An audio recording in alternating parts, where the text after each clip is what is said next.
Thanks a lot for that, Sarah. We are back with Gypsy and Company Vintage Boutique. Ariel LaRue is joining us once again. We had an opportunity to check out some of the fashions in the earlier segment and learn a little bit more about plus-size fashions when you're dealing with vintage, and now you brought in some beautiful accessories for us. And then I was asking you, first I saw the shoes and I said, you know, when do you think this was done? And you said early 80s. Yes. And so what do you consider then?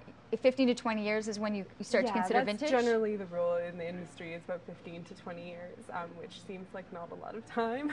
But especially if you look at clothing, even just from like the 80s, like the more designer brands, the construction elements and the quality of those clothing was absolutely amazing. Like nothing compared to what we have now. It's just the quality just isn't the same. So even something that's a little bit more recent, there's definitely a benefit to wearing it in terms of the quality of the garments, and also you notice that the styles are definitely making a comeback. You start to see that, and for you, you studied fashion, so you know the fabrics as to what fabrics actually were most popular and what was being used in different generations. A lot of synthetics, as they were being developed, you can date the clothing just based on not just the style and the cut, but also the fabrics that are used. Very interesting. And then some of the things the pieces that we're seeing here, some are what you would consider vintage, and some are actually, they've been worked. Yes, we actually carry an in-house line of handmade jewelry, and we try to carry pieces by local designers as well.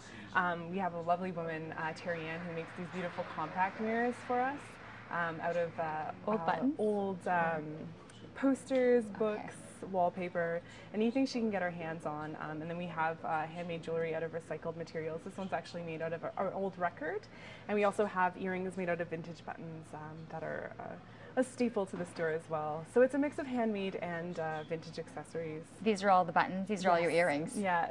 Very fun. And so you'll have them displayed. I love the way everything is just, it's done, it's displayed in a really intricate, very detailed way. Very, very nice. We're looking at gloves, hats, purses. We have lots of really great accessories in for the fall.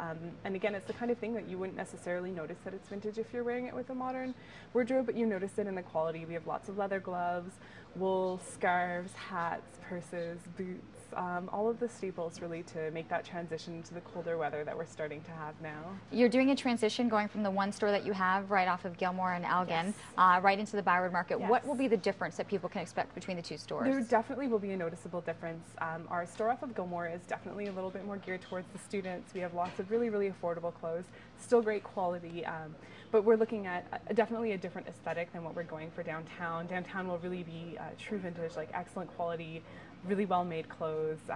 Obviously you're looking at a bit of a higher price point, but at least in that way we'll be able to isolate it all there, so the higher end pieces will all be together. We're looking at carrying some local designers as well that make clothing and accessories out of vintage and recycled materials. The main difference also is that at Gilmore we actually have a cafe in our store as well, which we're hoping to expand. It's all vegetarian with almost everything available vegan.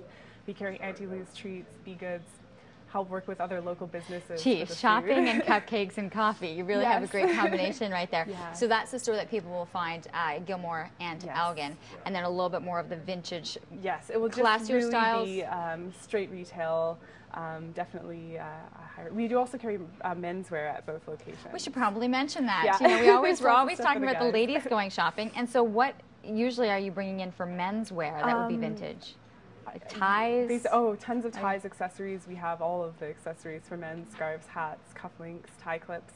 Mostly shirts. I do have a few suits in and some pants occasionally. Lots of really great jackets for the fall and winter. How do the men pull off vintage in a different? It's actually not that difficult for them.